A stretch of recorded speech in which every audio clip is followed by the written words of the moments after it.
অনেক দিন আগে এক মহান বৌদ্ধ ভিক্ষু থাকতেন, যার নাম ছিল বোধিধর্মা। একবার তার কাছে এক ব্যক্তি আসে আর বলে, হে মহাত্মা, আমি আপনার কাছে 5টি প্রশ্নের উত্তর জানতে চাই, যেগুলি যে কোনো মানুষকে সফল বানাতে পারে।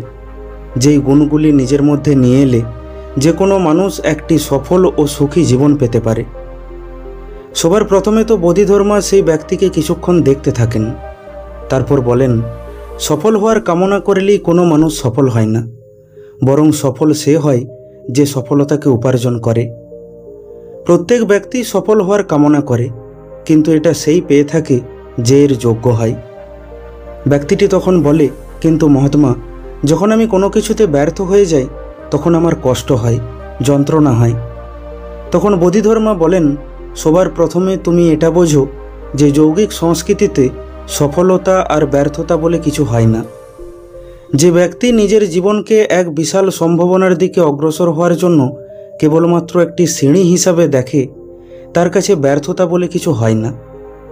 আর যেসব ব্যক্তি দৈনন্দিন জীবনের সাধারণ কোনো ঘটনাকে নিয়ে পড়ে থাকে, সফলতা আর ব্যর্থতার মতো শব্দ কেবল তাদের জন্যই ব্যবহার হয়ে থাকে। আর যারা জীবনকে একটি সিঁড়ি রূপে দেখে, তারা সফলতা আর ব্যর্থতা বলতে সিঁড়ির এক একটি ধাপকে বোঝে। তারা জানে সফলতা আর ব্যর্থতা জীবনের এক একটি অংশ। দেখো, যখন সময় ভালো চলে, যখন পরিস্থিতি অনুকূল থাকে, তখন তো যে কেউ ভালো থাকে, শান্ত আর খুশিতে থাকে। কিন্তু সময় যখন আমাদের বিরুদ্ধে চলে, চারিদিক থেকে শুধু হতাশার খবরই আসতে থাকে, তখনও শান্ত ও খুশিতে থাকতে হলে আমাদের মধ্যে কিছু আলাদা গুণ থাকতে হবে। যেমন এক রাজার কাছে যদি তার শত্রুর তুলনায় 10 গুণ বেশি সেনা থাকে, তাহলে তো কোনো দুর্বল আর কাপুরুষ রাজাও যুদ্ধে জয়লাভ করবে। কিন্তু পরিস্থিতি যদি বিপরীত হয়, তাহলে সেই যুদ্ধে জয়লাভ করতে হলে অদ্ভুত সাহস আর পরিকল্পনার প্রয়োজন হয়। আমার কথার অর্থ হলো, আমাদের জীবনে বিপরীত পরিস্থিতি আসবেই। এবার আমরা সেটাকে কিভাবে দেখব, সেটা আমাদের উপর নির্ভর করে। তুমি সেই পরিস্থিতির মোকাবিলা করার জন্য নিজেকে আরও মজবুত ও শক্তিশালী করে তুলবে, না বসে বসে কাঁদবে, এটা সম্পূর্ণ তোমার উপর নির্ভর করে যে তুমি কোনটাকে বেছে নেবে। আর এই নিয়ম জীবনের সব জায়গায় প্রযোজ্য হয়ে থাকে। তারপর বোধিধর্মা সেই ব্যক্তির দিকে ইশারা করে বলেন, মনে করো তোমার জীবনে কোনো ভয়ঙ্কর ঘটনা ঘটল। তুমি চাইলে সেটার থেকেও অনেক কিছু শিখতে পারো, যদি তুমি স্পষ্টভাবে এটা দেখতে পাও যে সুখ দুঃখ তোমার জীবনের লক্ষ্য পর্যন্ত পৌঁছানোর জন্য এক একটি সিঁড়ি মাত্র। সবচেয়ে গুরুত্বপূর্ণ হলো, তুমি যাই সিদ্ধান্ত নাও না কেন, সেটার লক্ষ্য একটাই হবে, তোমার স্বপ্ন পর্যন্ত পৌঁছানো। তুমি যদি এই সত্যটাকে দেখে নাও, তাহলে তোমার জীবনের ছোট ছোট ঘটনাগুলো তোমাকে আর তেমনভাবে প্রভাবিত করতে পারবে না, সেটা সফলতার হোক বা ব্যর্থতার।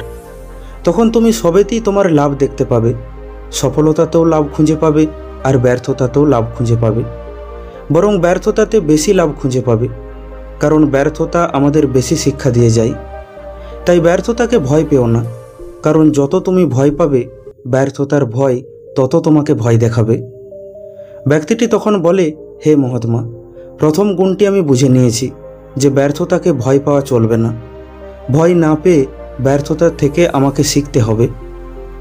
তারপর ব্যক্তিটি বলে, হে মহাত্মা, সময়কে কিভাবে নিয়ন্ত্রণ করা যায় সেই বিষয়ে যদি আপনি আমায় কিছু বলেন, তাহলে খুব উপকৃত হতাম।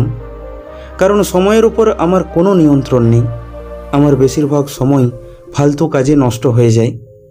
আমি কিভাবে আমার সময়কে নিয়ন্ত্রণ করতে পারবো? বোধিধর্মা তখন বলেন, যাকে আমরা জীবন বলি, সেটা সময় আর এনার্জির একটি অসাধারণ সংমিশ্রণ। কিন্তু দুর্ভাগ্যের বিষয় হলো, বেশিরভাগ মানুষই এই সময় আর এনার্জির ভারসাম্যকে নিয়ন্ত্রণ করতে জানে না।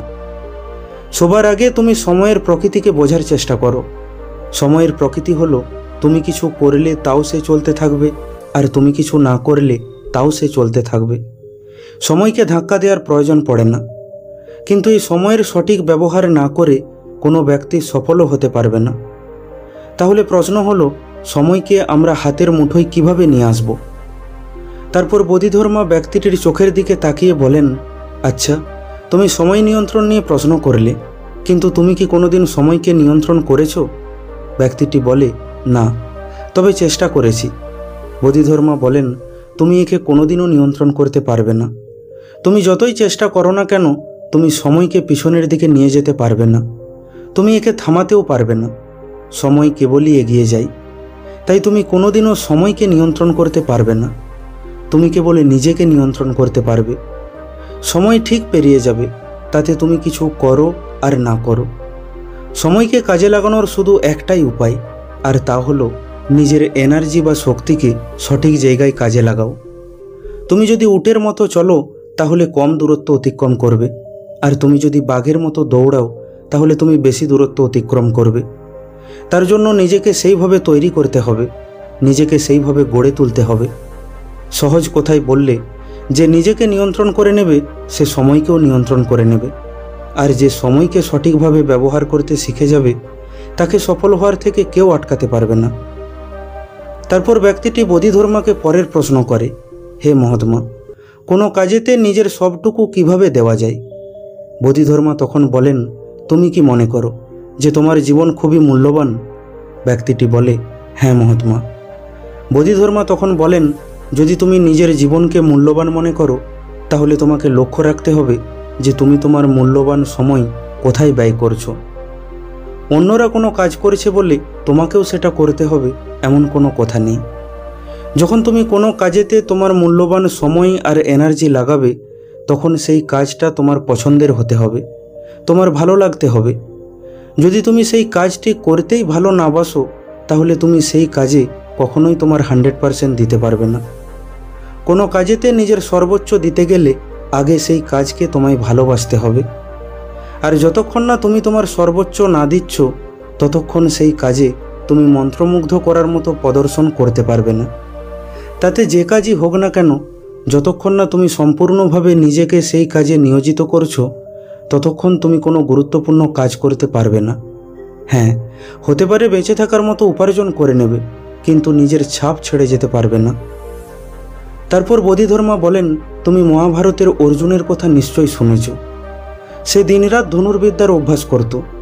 ধনুর্বিদ্যা শেখার জন্য সে নিজেকে নিয়োজিত করেছিল, তাই সে একজন সর্বশ্রেষ্ঠ যোদ্ধা হতে পেরেছিল। সহজভাবে বললে, তুমি কোনো কাজে নিজের সর্বোচ্চ তখনই দিতে পারবে যখন সেই কাজের প্রতি তোমার প্রেম ও সমর্পণ থাকবে। তাই যখন তুমি কোনো কাজকে নিজের লক্ষ্য বানাবে, তখন নিজেকে কিছু প্রশ্ন করবে, যেমন, এই কাজটা আমি দীর্ঘদিন করতে পারবো তো? এই কাজটা নিয়ে আমি ঠিক কতটা উত্তেজিত? আমি এই কাজটা করতে আদৌ ভালোবাসি তো? যদি এই সবের উত্তর হ্যাঁ হয়, তাহলে তোমাকে সেই কাজটাই করা উচিত। তারপর ব্যক্তিটি বোধিধর্মাকে পরের প্রশ্ন জিজ্ঞাসা করে, হে মহাত্মা, আমি ছোটবেলা থেকেই একটা কথা শুনে আসছি যে কঠোর পরিশ্রম করো, তবেই সফল হবে। সত্যি সত্যি কি কঠোর পরিশ্রম কোনো মানুষকে সফল বানাতে পারে?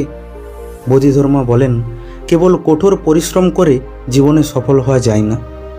ছোটবেলা থেকে আমাদের এটাই বোঝানো হয়েছে যে কঠোর পরিশ্রম করো, আর সেই জন্য আমরা প্রত্যেক কাজেতে পরিশ্রম করে থাকি।